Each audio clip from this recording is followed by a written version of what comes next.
할렐루야. 한 주의 시작을 주님 앞에서 이렇게 시작하기로 결단하시고 나오신 모든 분들 주님의 이름으로 환영합니다. 우리 함께 사도신경으로 신앙 고백 드리며 주님 앞으로 나아가겠습니다. 전능하사 천지를 만드신 하나님 아버지를 내가 믿사오며 그 외아들 우리 주 예수 그리스도를 믿사오니 이는 성령으로 잉태하사 동정녀 마리아에게 나시고 본디오 빌라도에게 고난을 받으사 십자가에 못 박혀 죽으시고 장사한 지 사흘 만에 죽은 자 가운데서 다시 살아나시며 하늘에 오르사 전능하신 하나님 우편에 앉아 계시다가 죄로서 산 자와 죽은 자를 심판하러 오시리라. 성령을 믿사오며 거룩한 공회와 성도가 서로 교통한 것과 죄를 사하여 주신 것과 몸이 다시 산 것과 영원히 사는 것을 믿사옵나이다. 아멘. 찬송가 407장 함께 찬양하시겠습니다. 407장 구주와 함께 나 죽었으니 함께 찬양하시겠습니다.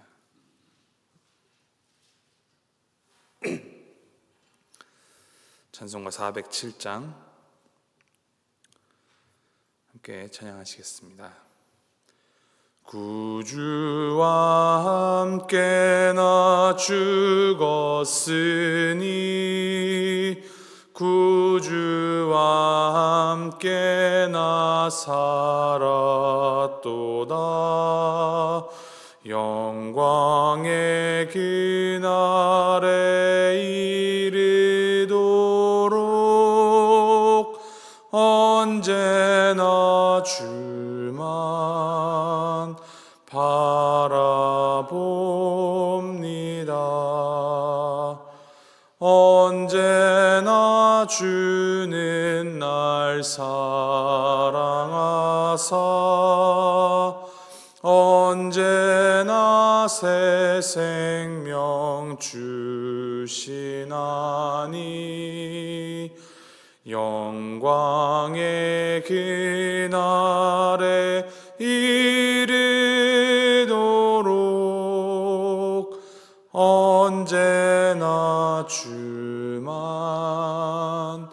바라봅니다. 마음속에 시험을 받을 때와 무거운 근심이 있을 때에 주께서 그때도 같이 하사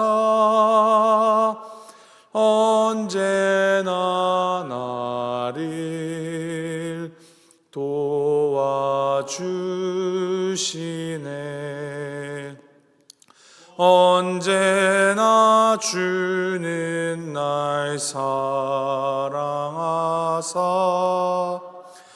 언제나 새 생명 주시나니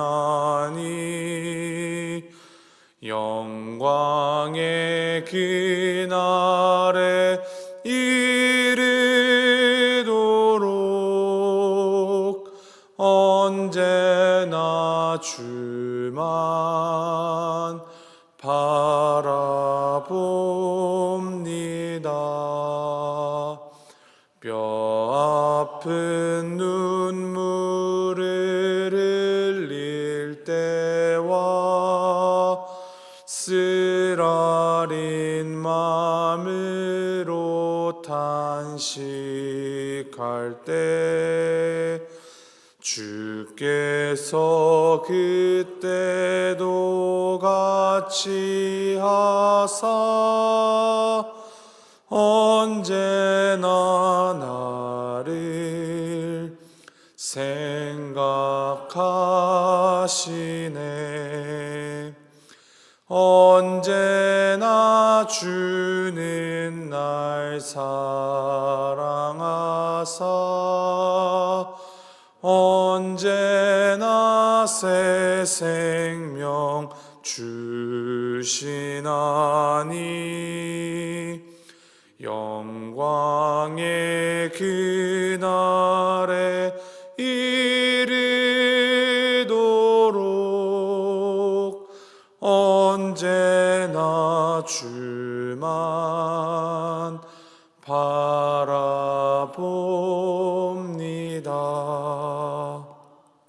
내 몸의 약함을 아시는 주, 못 고칠 질병이 아주 없네. 괴로운 날이나 기쁜 때나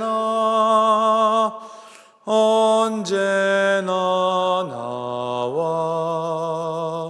함께 계시네.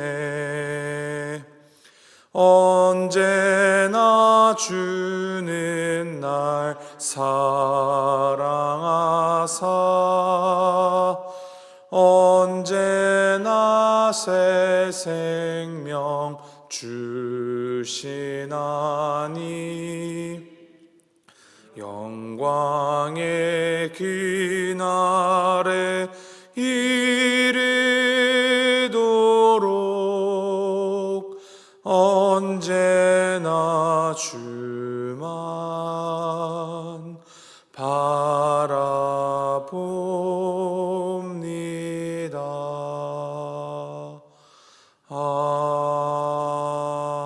아멘. 하나님의 말씀 갈라디아서 2장 11절부터 21절까지 말씀입니다. 갈라디아서 2장 11절부터 21절까지 말씀 우리 함께 한 목소리로 읽어내도록 하겠습니다. 갈라디아서 2장 11절부터 21절까지 말씀 함께 읽겠습니다. 시작. 게바가 안디옥에 이르렀을 때에 책망받을 일이 있기로 내가 그를 대면하여 책망하였노라. 야고보에게서 온 어떤 이들이 이르기 전에 게바가 이방인과 함께 먹다가 그들이 오매 그가 할례자들을 두려워하여 떠나 물러가매 남은 유대인들도 그와 같이 외식함으로 바나바도 그들의 외식에 유혹되었느니라. 그러므로 나는 그들이 복음의 진리를 따라 바르게 행하지 아니함을 보고 모든 자 앞에서 게바에게 이르되 내가 유대인으로서 이방인을 따르고 유대인답게 살지 아니하면서 어찌하여 억지로 이방인을 유대인답게 살게 하려느냐 하였노라. 우리는 본래 유대인이요 이방 죄인이 아니로되 사람이 의롭게 되는 것은 율법의 행위로 말미암음이 아니요 오직 예수 그리스도를 믿음으로 말미암는 줄 알므로 우리도 그리스도 예수를 믿나니 이는 우리가 율법의 행위로서가 아니고 그리스도를 믿음으로써 의롭다함을 얻으려 함이라. 율법의 행위로서는 의롭다함을 얻을 육체가 없느니라. 만일 우리가 그리스도 안에서 의롭게 되려 하다가 죄인으로 드러나면 그리스도께서 죄를 짓게 하는 자냐? 결코 그럴 수 없느니라. 만일 내가 헐었던 것을 다시 세우면 내가 나를 범법한 자로 만드는 것이라. 내가 율법으로 말미암아 율법에 대하여 죽었나니 이는 하나님에 대하여 살려 함이라. 내가 그리스도와 함께 십자가에 못 박혔나니 그런즉 이제는 내가 사는 것이 아니요 오직 내 안에 그리스도께서 사시는 것이라. 이제 내가 육체 가운데 사는 것은 나를 사랑하사 나를 위하여 자기 자신을 버리신 하나님의 아들을 믿는 믿음 안에서 사는 것이라. 내가 하나님의 은혜를 패하지 아니하노니 만일 의롭게 되는 것이 율법으로 말미암으면 그리스도께서 헛되이 죽으셨느니라. 아멘. 최초의 이방인 교회였던 안디옥 교회는 복음에 기초하여서 유대인과 이방인이 하나가 되는 복음적인 교회로 성장해 나갔습니다. 유대인과 이방인이 그리스도 안에서 이 하나됨, 연합이라는 복음의 진리를 따라서 바람직한 공동체를 이루어가고 있었습니다. 그러던 중에 이 예루살렘에서 베드로가 안디옥 교회를 방문하였고 이 이방인들과 서로 교제를 나누고 식사를 하게 되었습니다. 그런데 이때 문제가 생깁니다. 12절 말씀에 보면은 야고보로부터, 즉 예루살렘에서 유대인들이 오자 이방인과 함께 식사를 하던 게바, 이 베드로가 갑자기 그 자리를 떠나버렸습니다. 그가 그 자리를 황급히 떠난 이유, 그것은 이방인과 식사를 하고 있다는 것이 이 율법주의를 앞세운 유대인들의 눈에 잘못처럼, 약점처럼 비출까 봐 눈치를 보며 떠난 것입니다. 이와 같은 베드로의 행동은 오직 예수 그리스도를 믿음으로만 구원을 얻을 수 있다라는 하나님께서 계시해 주신 이 절대적인 복음을 정면으로 부인한 꼴이 되어버리는 것입니다. 결과적으로 이 베드로의 행동은 예수 그리스도도 믿고 거기에다 유대인 전통도 함께 지켜야 구원을 받을 수 있다라고 하는 이 다른 복음을 그가 몸으로 보여준 사건이 되어버렸기 때문에 이 문제는 이 기독교회, 초기 교회들의 구원관을 뿌리째 흔든 사건이 되었습니다. 베드로는 오직 믿음으로 구원을 얻는다는 이 복음의 진리를 누구보다도 잘 알고 있으면서 그 진리에 따라 행동하지 않고 오히려 자신의 입장이 난처해질까 봐 순간적으로 위선을 저지른 것입니다. 신앙인으로 살면서 신앙인의 모습을 다른 이들에게 숨기는 모습, 우리에게도 있지는 않습니까? 제가 교회 다닙니다, 믿는 사람입니다 라고 하면 왠지 모르게 세상 가운데서 무언가 손해를 보는 것만 같은 상황을 마주할 때 종종 있습니다. 교회 안에서는 거룩하고 신실하게 살아가는데 교회 밖으로 나가면 이 교인이라는 이름표가 부담스러워서 슬쩍 감추어 버리게 되는, 우리는 주일에만, 교회에서만 그리스도인이 아니라 월화수목금토 매일매일의 삶 가운데 어딜 가도 그리스도인으로 살아가야 합니다. 손해를 보는 것 같을 때 있을 것입니다. 이익을 덜 볼 때도 있습니다. 그러나 나의 유익, 나의 작은 만족을 위하여서 크신 하나님을 등지는 것은 참된 신앙이라 할 수 없습니다. 게다가 13절 말씀을 보면은 베드로의 이러한 실수는 함께 식사하던 바나바를 비롯한 다른 유대인 그리스도인들도 같은 실수를 범하게 만듭니다.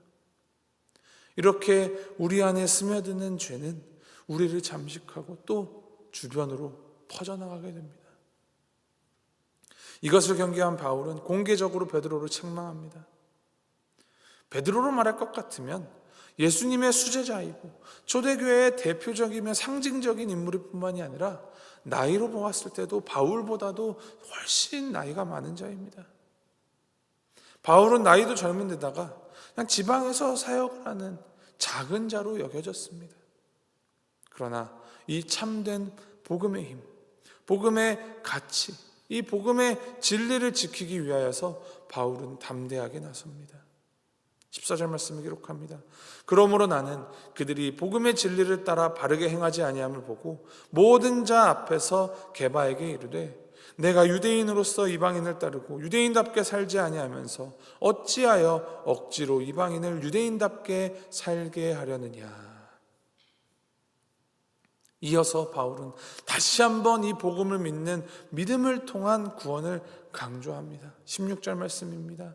사람이 의롭게 되는 것은 율법의 행위로 말미암음이 아니요 오직 예수 그리스도를 믿음으로 말미암는 줄 알므로 우리도 그리스도 예수를 믿나니 이는 우리가 율법의 행위로서가 아니라 그리스도를 믿음으로써 의롭다함을 얻으려 함이라. 율법의 행위로서는 의롭다함을 얻을 육체가 없느니라. 오직 믿음으로 의롭게 되었다. 무엇을 믿는 믿음입니까? 그리스도를 믿는 믿음으로써 의롭다함을 얻는다는 것입니다. 이것이 바울이 말하는 진짜 복음이고 예수님께서 가르쳐주신, 하나님께서 약속하신 진짜 복음입니다. 바울은 과거에 자신이 율법으로 인하여서 의로워지려고 노력했지만 결국 정죄의식만 커지고 절대로 율법의 요구를 다 충족시킬 수 없다라는 사실을 깨달았다 이야기합니다. 율법을 지키는 것으로 하나님 앞에 나갈 수 없으며 오히려 우리를 죄인 되게 하는 것이 바로 율법이다라고 합니다. 하지만 예수님께서 죽으심으로 그 율법에 대하여 모든 그리스도인들은 자유하게 되었습니다. 이것을 진정으로 깨달을 때 우리는 진정으로 생명을 누리며 살 수 있는 것입니다. 20절 말씀, 내가 그리스도와 함께 십자가에 못 박혔나니 그런즉 이제는 내가 사는 것이 아니요 오직 내 안에 그리스도께서 사시는 것이라. 이제 내가 육체 가운데 사는 것은 나를 사랑하사 나를 위하여 자기 자신을 버리신 하나님의 아들을 믿는 믿음 안에서 사는 것이라. 우리가 익히 하는 이 말씀 가운데 네 가지의 아주 중요한 원리를 포함합니다. 첫 번째는 내가 십자가에 못 박혀 죽었다라는 것. 율법에 의한 나의 공로로 이루어 살려는 나는 죽었습니다. 자기의 자존심 다 십자가에 못 박아야 합니다. 두 번째, 그리스도와 함께. 우리가 얻은 구원은 그리스도를 통하여서, 그리스도로 인하여서 이루어집니다. 십자가에 달리신 그리스도께서 나의 죄에 대한 저주와 진노를 다 받으심으로 우리 죄의 문제를 해결하셨습니다. 세 번째, 이제는 내가 사는 것이 아니고 그리스도께서 내 안에 사시는 것, 그것입니다. 믿음 안에서 그리스도와 하나로 연합된다라는 것, 주님과 하나가 되는 것이 바로 믿음의 핵심이고, 이 신칭이 믿음으로 의로움을 얻는다라는 이 신칭이 교리의 핵심입니다. 하나님께서는 죄된 나를 더 이상 보지 않으시고 내 안에 계신 그리스도를 보심과 같이 나를 판단하신다라는 것입니다. 그리고 네 번째, 내가 육체 가운데 사는 것, 그것은 나를 사랑하사 나를 위하여 자기 자신을 버리신 하나님의 아들을 믿는 믿음 안에서 사는 것이다. 의롭다함을 얻은 우리 여전히 이 육체 가운데 살아가야 한다는 것입니다. 이 육체로 살아가는 그 과정이 하나님의 아들 예수 그리스도를 믿는 믿음 안에서 이전과는 다른 새 사람이 되어서 예수님의 성품과 그 마음을 더 알아가고 더 닮아가서 그 뜻을 더 드러내는 삶을 살아야 한다라는 것입니다. 결국 우리가 이루어야 하는 이 칭의에 따른 변화는 나 대신에 그리스도가, 율법 대신에 믿음이, 과거의 옛사람 대신에 새 사람이 내 마음에, 내 믿음에, 내 삶에 존재해야 한다라는 것입니다. 이것을 사도 바울은 21절 말씀에 다시 한번 못 박듯이 확증을 합니다. 만일 의롭게 되는 것이 율법으로 말미암으면 그리스도께서 헛되이 죽으셨느니라. 예수 그리스도께서 우리를 위하여서 담당하신 그 십자가의 은혜가 더욱 빛나는 것은 우리의 죄, 우리의 공로, 율법의 한계가 너무나도 명확하기 때문입니다. 율법은 죄가 죄로 되게 하고 우리의 공로로는 그 죄를 해결할 수가 없으며 그 어떤 경우에도 우리의 죄는 무겁다라는 것을 보여줍니다. 그 무거운 죄를 단번에 모두 해결하신 것이 바로 예수 그리스도의 십자가입니다. 그 십자가의 은혜의 깊이와 그 은혜의 무게를 안다면 내가 예수님과 함께 죽고 다시 살아나신 그 예수께서 내 안에 살아계신다는 것을 믿는다면 우리는 주님을 위한 삶을 살 수밖에 없습니다. 주님의 십자가 은혜를 알고 살아갈 때, 그 능력을 의지할 때 하나님께 감사하고 또 사랑하고 기쁨으로 순종할 수 있는 힘이 생겨납니다.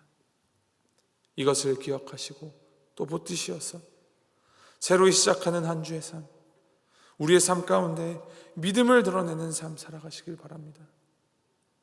은혜의 복음을 더 알아가고 은혜의 복음에 합당한 내 안에 살아계신 그 주님께서 나를 이끌어 가시도록 나를 전체를 내어드리는 그러한 성화의 삶 살아가는 우리 모두가 되기를 주님의 이름으로 소망하고 축복합니다. 우리 말씀 기억하며 함께 기도하실 때 오늘 말씀을 되뇌이고 되새기시면서 기도하십시오. 내가 그리스도와 함께 십자가에 못 박혔나니 그런즉 이젠 내가 사는 것이 아니요 오직 내 안에 그리스도께서 사시는 것이라. 이제 내가 육체 가운데 사는 것, 나를 사랑하사 나를 위하여 자기 자신을 버리신 하나님의 아들을 믿는 믿음 안에서 사는 것이라. 이 말씀을 그저 입으로 외고 암송하는 것에서 그치는 것이 아니라 이 말씀을, 이 믿음을 우리의 입술과 우리의 손과 발로 고백하는 삶 살아가게 도와주시옵소서. 주님께서 우리에게 허락하시니 완전하신 복음의 은혜를 입은 자로서 날마다 주님의 의로우심을 닮아가는 성화의 삶 살아가게 하시옵소서. 우리 함께 각자의 입술로 기도하면서 나아가도록 하겠습니다. 함께 기도하시겠습니다. 사랑해 주 하나님 아버지, 이 아침 우리를 또 주님의 전으로 불러주셔서 주님 앞에 말씀으로 우리 하루를 시작하게 하신 주님 감사드립니다. 아버지 하나님, 아버지 율법이 더 이상 나를 구원할 수 없으며 주님의 그 복음에 그 어떠한 것도 더할 필요가 없음을 아버지 우리가 십자가에서 확증하셨으니 주님의 그 십자가 그리스도를 믿는 그 믿음으로 살아가는 우리가 되게 하시옵소서. 오직 이는 믿음으로 말미암아 살리라 주신 그 주님의 말씀 붙들어서 내 안에 살아계신 그 그리스도가 나를 장악하게 하시고 그 주님으로 인하여서 살아가는 자들 되게 하시옵소서. 주님을 위하여, 주님을 향하여, 주님에 의하여 살아가는 아버지 이 삶 되게 하시고 이 삶들을 통하여서 우리의 그 진짜 복음의 가치가 드러날 수 있도록 주님께서 인도하시고 붙들어 주시옵소서. 하나님 아버지, 우리가 호흡하고 살 수 있는 것 오직 우리 하나님께서 우리를 의롭다 칭해 주신 그 하나님의 은혜 때문임을 고백합니다. 행위로 의로울 수 없는 우리를 긍휼히 여겨 주시고 그리스도 안에서 그리스도를 믿는 믿음으로 우리를 구원하여 주시니 감사드립니다. 이 은혜의 복음을 더 깊이 알게 하시고 이 진리에 합당하게 살도록 인도하여 주시옵소서. 사람을 두려워하지 않고 오직 하나님만을 의식하고 하나님의 영광만을 따르며 믿음 안에서 살아가게 하여 주시옵소서. 그리하여 오직 십자가의 영광만을 드러내며 십자가의 은혜를 드러내며 살아가는 주님 이 삶이 될 수 있도록 주 함께하여 주시옵소서. 감사드리며 이 모든 말씀 우리 주 예수 그리스도 이름으로 기도합니다. 아멘. 하늘에 계신 우리 아버지여, 이름이 거룩히 여김을 받으시오며 나라의 마옵시며 뜻이 하늘에서 이룬 것 같이 땅에서도 이루어지이다. 오늘날 우리에게 일용할 양식을 주옵시고 우리가 우리에게 죄 지은 자를 사하여 준 것 같이 우리의 죄를 사하여 주옵시고 우리를 시험에 들게 하지 마옵시고 다만 악에서 구하옵소서. 대개 나라와 권세와 영광이 아버지께 영원히 있사옵나이다. 아멘.